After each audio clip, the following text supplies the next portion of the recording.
با عرض سلام و درودی بپون خدمت دوستان و همراهان عزیز. با یکی از آموزش‌های دیگری موتورهای صنعتی در خدمت شما هستیم.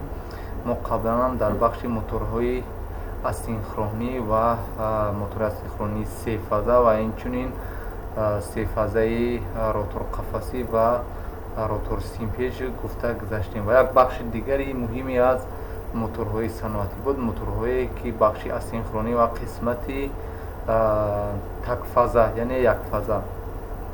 خب موتورهای یک فازه یکی از معمولترین موتورهایی هستند که ما بیشتر در خانه و اینچنین در صنعت هم یکم کاربرد خودشون دارند. و این موتورهای تک فازه چی فرق از موتورهای سه فازه دارند و ساختمانی همون ساختار اونها چگونه است و آنها با کدام قسمت‌های اساسی با کدام قسم بندی اساسی تقسیم بندی میشوند و اونها را با یکدیگر بررسی میکنیم. خب در قسمت موتورهای سه فازه ما گفتیم میدان مگنتیکی در خود استاتور ایجاد میشد. البته میدان مگنتیک تغییر یابنده همون باعث میشد که موتور ما روتور ما حرکت راه اندازی شود و حرکت آغاز کند. اما در موتورهای تک فازه یعنی موتورهای تک فازه گفتم موتورهای یک فازه را ما سر بر بگیریم که از یک منبع L و N یعنی فازه و نیوترال نیاز دارند که در اینجا ما میدان مگنتیک تغییر یابنده نداریم. خب اما این چگونه ایجاد میشد؟ ما زمانی که میدان مگنتیک تغییر یابنده نمیشد ما چگونه میدان مگنتیک تغییر یابنده حاصل کنیم تا که موتور ما راه اندازی شود؟ خب سر اول بخش قسمت ساختمان موتورهای تک فازه را میبینیم که موتورهای تک فازه مثل موتورهای سه فازه که ما گفتیم از استاتور و از روتور ترکیب یافتگی هستند. دو قسمتی اساسی دارند. معمولا هم روتورشون همشون هم روتور قفسی است، همون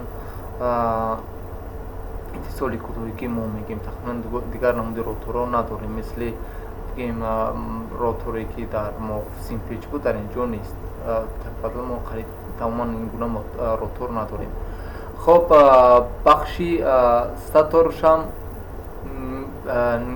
برخلاف همون سه فازه ما که سه فازه که اینجا داشتیم 6 سیم که 3 سیم داشتیم، در اینجا ما معمولا 4 سیم داریم. خب اما این هم بعدا هم میبینیم که 4 سیم با کدام خاطر ما داریم. با دیگر نمودش هم هست که ما مثال همگی 2 سیم داریم. خب میریم بخشی ایجاد همون چرخشی روتورها در موتورهای تک فازه. خب زمانی که ما یک موتور تک فازه القوره راه اندازی میکنیم نیاز به یک میدان دورزننده است حتما. اما میدان مگنتیکی در استاتور البته در موتور تک فازه اینجا در نظر داریم ایجاد میکنیم تنها میدان مگنتیک ضربانی است، یعنی میدان مگنتیک ایمپولسی لرزشی است، چون که اون یک فاز است. یعنی یک فاز بس اومد اگر ما اینجا به نظر گیریم زمانی که مثال مثبت باشد خب اینجا نقشش هم هست چگونه است و باز منفی میشود، یعنی مثل همون لپیش است. برای ایجاد یک میدان دوار در موتور تک فازه نیاز به یک میدان یاری رسان است.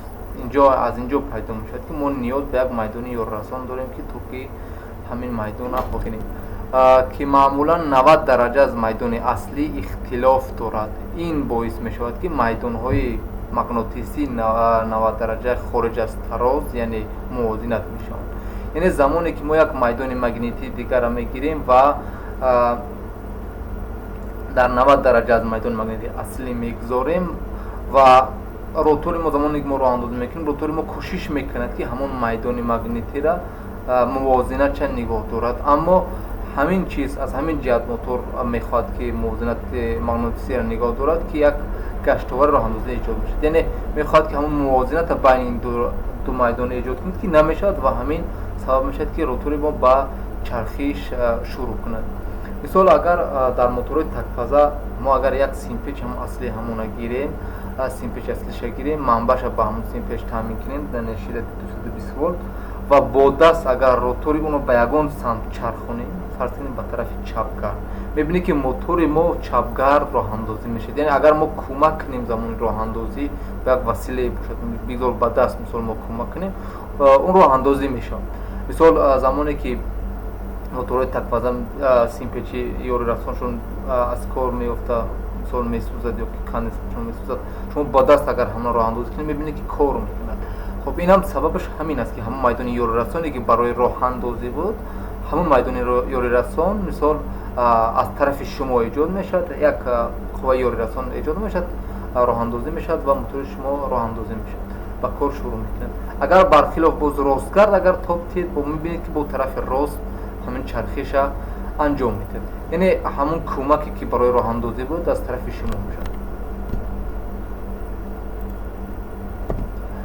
дар моторҳои такфаза асосан бисёртар ҳам маъмулан ҳам гӯем дар хона, васоили хона истифода мешаванд ва тақрибан ҳамаи ҳамун ҷузъи ҳамун чизое ки дар хона ҳастанд ҳамашон аз моторҳои такфаза истифода мекунанд. мисол чунки дар шароити хонагӣ мо манбаи сефазак надорем ва аз ҳамин ҷиҳат ҳамаи ҳамон моторҳо ҳатман ки такфаза ҳастанд. дар қисмате ки аз инҷо ҳаст нақшаи даврзанандаи як мотори такфаза. хоб мо гуфтем ки майдони магнитие ки дар мотори такфаза эҷод мешавад, ин майдони магнитии зарабонист, чунки инҷо бинед агар замони як агар шурӯъ кунем то лаҳзаи нӯҳа бинед замони ду мо як қутби эс дорем шимол ҷануб ва қутби шимол дорем. инҷо бинед якам майдони магнитии камтар аст ва дар ин қула аз ҳама бештар аст ва инҷо мебиёяд ҳамон ну эс боз пурзуртар мешавад ва гашта боз камтар мешавад ва бо дар нуқтаи ҳамин нуқтаи гем сифр боз майдони магнитӣ тамоман нест мешавад ва аз инҷо боз баръакс инҷо бинед аз шимол мо қутбо ҷошон иваз шуда, аз боло аллакай мо қутби шимол ҷануб дорем ва аз поён қутби шимол ҳамин хел қутбо иваз шуданд, яъне ҳамин амалкард дар инҷо ҳам ҳаст. ҳамин амалкард мисли ҳамон аз рӯи басомаде ки мисол мо 50 Гц дорем, мисли ҳамон лапиш эҷод мешавад дар майдони магнитии статор, яъне тағйирёбанда не аммо зарабонист. хоб дар тарафи қисмати боло замоне ки мусбат аст мо қутби аз боло шимолу ҷануб ва дар қисмати манфӣ ҳам баръаксша дорем ҷанубу шимол. хоб дастабандие ки мо дар мотори такфаза анҷом додагӣ будем, дастабандӣ дар инҷо ҳам ҳаст. хоб гуфтем ки моторҳои такфаза яъне ҳамон якфаза аз намудҳои мухталифе ки дар онҳо доранд, аз намудҳои конденсатори доимӣ, конденсатори роҳандоз, конденсатори корӣ, яъне ин се бахше ки дар инҷо ҳаст,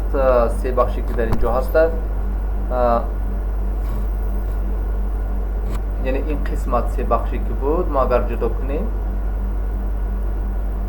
хоб ҳамаи ҳамин қисмате ки дар инҷо ҳаст, ҳам конденсатори доимӣ, ҳам конденсатори роҳандозӣ ва ҳам конденсатори корӣ, ино ҳамашон гуфтем барои дар мотори такфаза барои ҳамон роҳандозӣ ниёзанд, яъне ҳамон гуфтем майдони магнитие ки барои аввал барои як роҳандозии ротор барои мо ниёз аст, ҳамин қисмат ва баъдан онро комилан якта мегзарем.